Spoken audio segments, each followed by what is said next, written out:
ఓం నమో శ్రీ లక్ష్మీ వెంకటేశ్వరాయ శ్రీ మహాగణాధిపతియే నమః. గురవే సర్వలోకానాం భిషజే భవరోగిణాం నిధియే సర్వ విద్యానాం దక్షిణామూర్తయే నమః. ప్రేక్షకుల నమస్కారాలు తెలియజేస్తూ మనం ఈ వారం రాశి ఫలాలు తెలుసుకుందాం. ఈ వారం రాశి ఫలాలు మనం తెలుసుకుందాం. మరి తారీఖు జూలై 12 నుండి జూలై 18 వరకు గ్రహాల యొక్క పరిస్థితి చూసినట్లయితే వృషభ రాశిలో చంద్రుడు కుజుడు, అదేవిధంగా రవి బుధులు మిథున రాశిలో, కర్కాటక రాశిలో గురుడు, సింహరాశిలో శుక్రకేతువులు, అలాగే మీనరాశిలో శని, కుంభరాశిలో రాహు.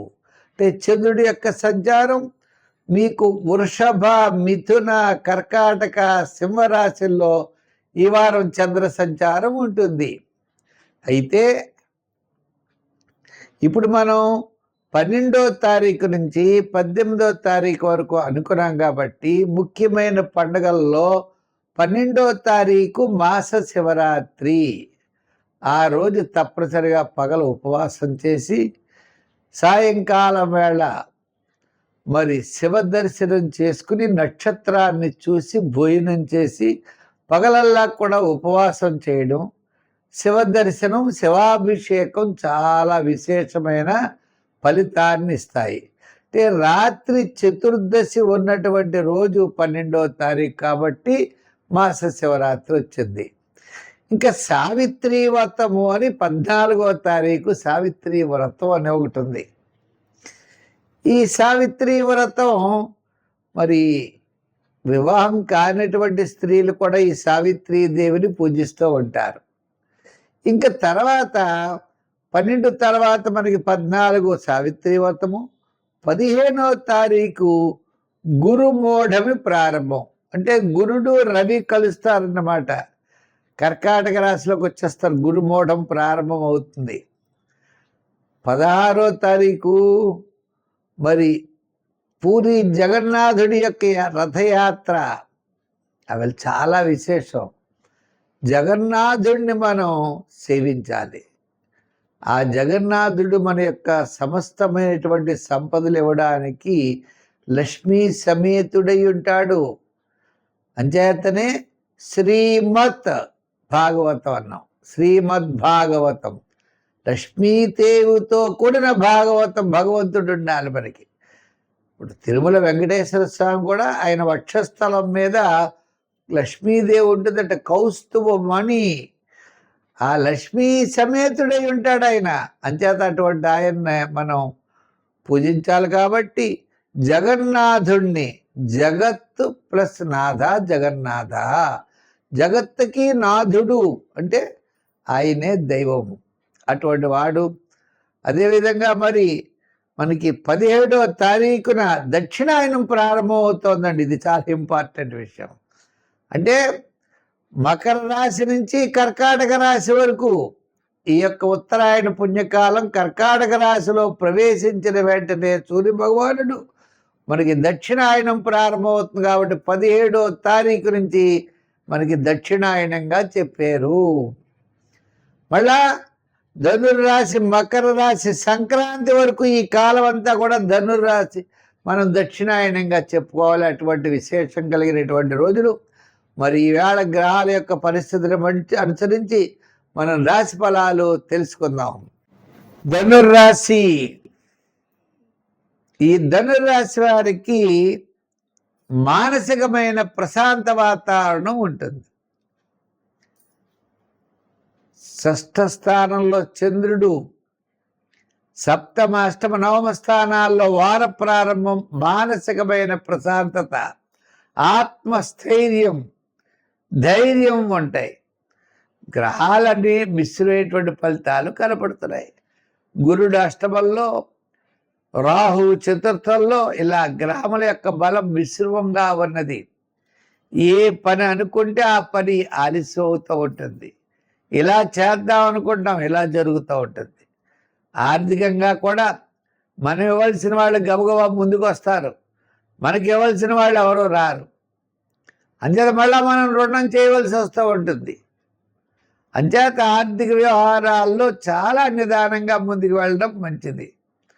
10 రూపాయలు వస్తాయంటే 7 రూపాయలు వస్తాయి, ఖర్చు 12 రూపాయలు కనపడుతూ ఉంటుంది.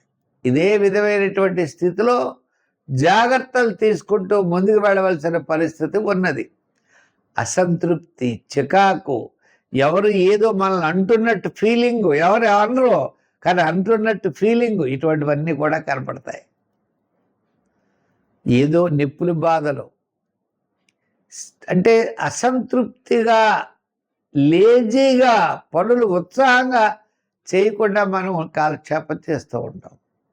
ఇంచేత గ్రహములన్నీ కూడా స్తబ్దతగా ఉన్నప్పుడు విద్యార్థులు చేద్దాంలే అనుకుంటారు. రాజకీయ నాయకులకు అవకాశాలు ఉండవు. వృత్తుల వారికి కూడా ఈవేళ కాకపోతే రేపు కాదు ఎల్లుండాను అనుకుంటూ ఉంటారు. ఇన్ టైంకి వెళ్ళరు. వ్యాపార పరంగా కూడా అంతంత బద్ధకిష్టులుగానే ఉంటారు.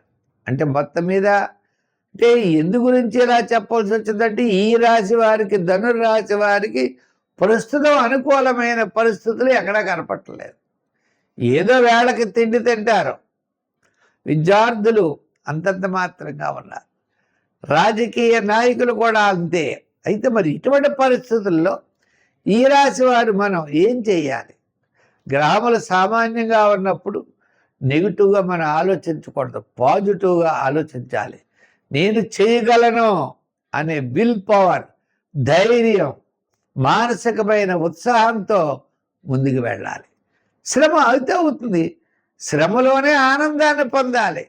శ్రమాన్ని భయపడితే ఎలాగా? శ్రమలోనే ఆనందం, ప్రవాహానికి ఎదురు ఎదాలి, విజయం సాధించాలి. దీనికి నవగ్రహ ప్రదక్షిణ చెయ్యండి, నవగ్రహారాధన చెయ్యండి, శనికి నూనె పొయ్యండి, తైలాభిషేకాలు చెయ్యండి. సంఖ్యల్లో మీరు ఎక్కువగా 3 వాడండి, రంగుల్లో తెలుపు వాడండి, మంచి ఫలితాలు పొందగలరు. ఇది బాగా చూసుకోవాలి. మీకు బాగా తెలిసిన వాళ్ళు, మీ దగ్గర పనిచేసేవాళ్ళు, మీ కూడా ఉండేవాళ్ళే మీ చేత సంతకం పెట్టించుకుని మోసం చేయడానికి అవకాశాలు ఉన్నాయి. అటువంటి వారిని చాలా జాగ్రత్తలు తీసుకోవాలి. మంచి ఆలోచనలతో వెళ్ళాలి. ఎందుకు ఇలా చెప్పారు అంటే ద్వితీయంలో రావు, మనం పావును పొట్టలో పెట్టుకుని తిరుగుతున్నట్టే లెక్క. అంచేత మంచి ఆలోచనలతో ముందుకు వెళ్ళండి, మంచి అవగాహనతో ముందుకు వెళ్ళండి. ఇటుపైన వివాహాది శుభ ప్రయత్నాలు, గృహ నిర్మాణ ప్రయత్నాలు, స్థలం కొనుక్కోవడం, ప్లాట్ కొనుక్కోవడం అనేది ఖచ్చితంగా తొందరలో ఈ రాశి వారికి జరిగే అవకాశాలు ఉన్నాయి. కాబట్టి దాని తగిన ప్రయత్నంతో ముందుకు వెళ్ళండి. సంఖ్యల్లో 8, రంగుల్లో తెలుపు వాడండి. రాహు ఉన్నాడు కాబట్టి మినుగులు కానీ, మినపప్పు కానీ దానం ఇస్తూ ఉండండి శనివారం. అమ్మవారికి గానులు నైవేద్యం పెడుతూ ఉండండి శుక్రవారం. అమ్మవారి స్తోత్రాలు పఠించండి. లలిత, లక్ష్మి, ఏదోటి మీకు ఏది వస్తే అమ్మవారి స్తోత్రం పఠించండి. తద్వారా విజయం సాధించగలుగుతారు.